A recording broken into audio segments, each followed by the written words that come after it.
Y'all know I love a good mystery. And just such a thing was reported on March 17, 1973, in several Oregon and national papers. It was a 3-sentence story, and that's all the information to be found on it. While the actual date of discovery is unknown, it was, probably around March 17th. Someone made a strange and unexplainable discovery in the Hoyt Arboretum, a nature space near Washington Park and the Oregon Zoo in the hills west of downtown Portland. 2 gravestones, far from home, had been placed against a tree in the Arboretum. One stone belonged to an Audrey Muse, born April 15, 1923, and died June 30, 1970. Next to hers was the stone of an Alexander Callan, reportedly born 1861 and died 1864. Arboretum personnel were quick to contact local cemeteries to see if they had any missing headstones, as well as any locals sharing the surnames of those on the stones.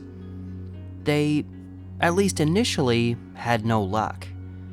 And that's where the story in print ended. This left me to try and figure out as much as I could, knowing the greater questions on the matter would linger unanswered. Who were these people? How did they end up here? In my initial search, it was easy to find information about Audrey. Born Audrey Mae Duffy in North Dakota in 1923, she was married in 1946 to a Marvin Hodnefield. By 1950, she was divorced and living in the community of Markham, just east of Mount Angel, Oregon. In the summer of 1956, she got remarried to a Robert Lee Muse in the eastern Oregon town of Pendleton.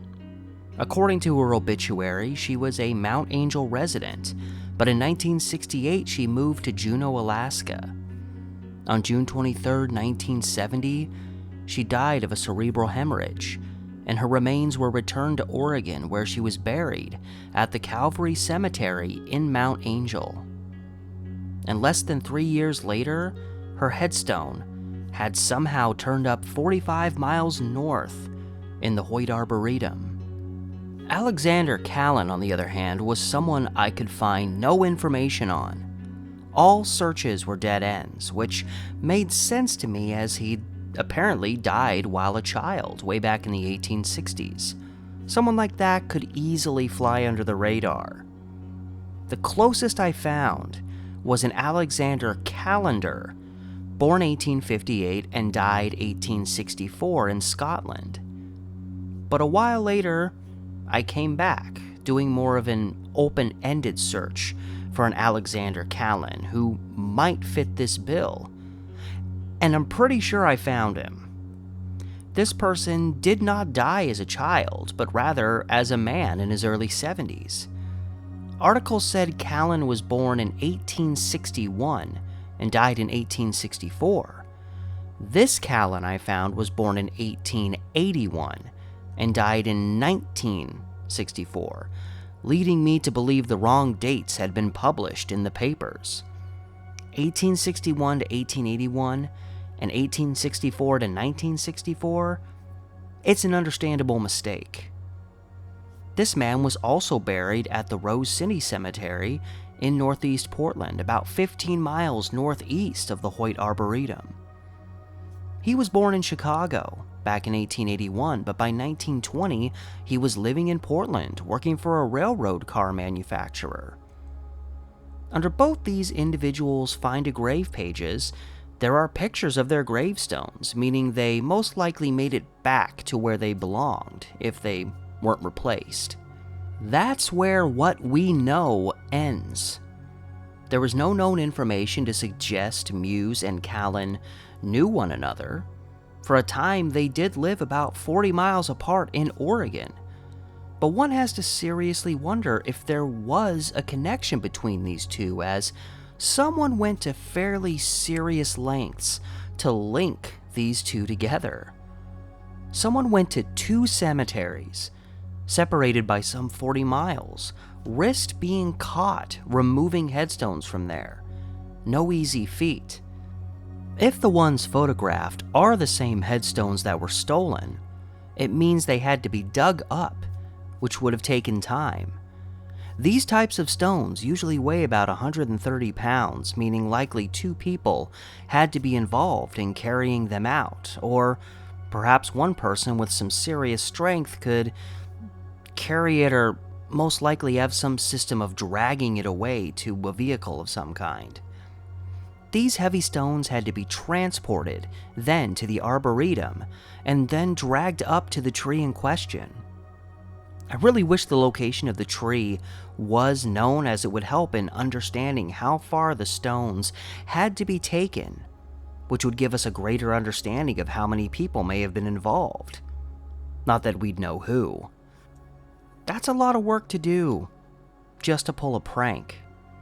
Dig up 2 random headstones 40 miles apart and lug them to the same spot just to confuse people passing by? What could the motive be here? Did Muse and Callan know one another?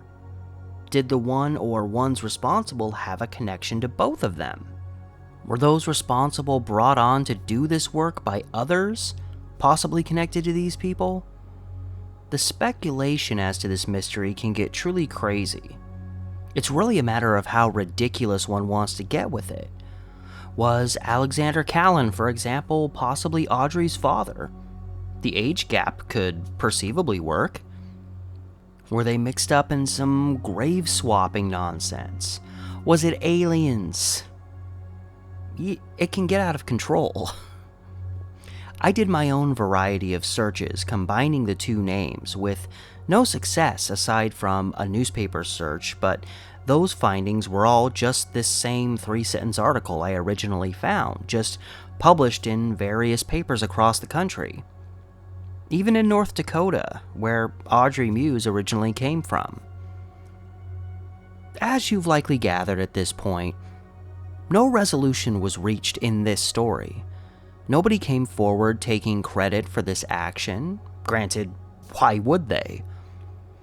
Damaging or theft of such things was not only a crime in the eyes of the law, but a pathetic crime of indecency in the eyes of the public.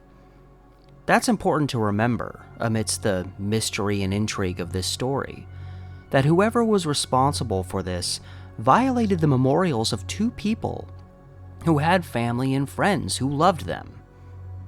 Had someone done this to the grave of someone I love dearly, I cannot say I wouldn't have spent a lot of time and energy trying to bring them to justice.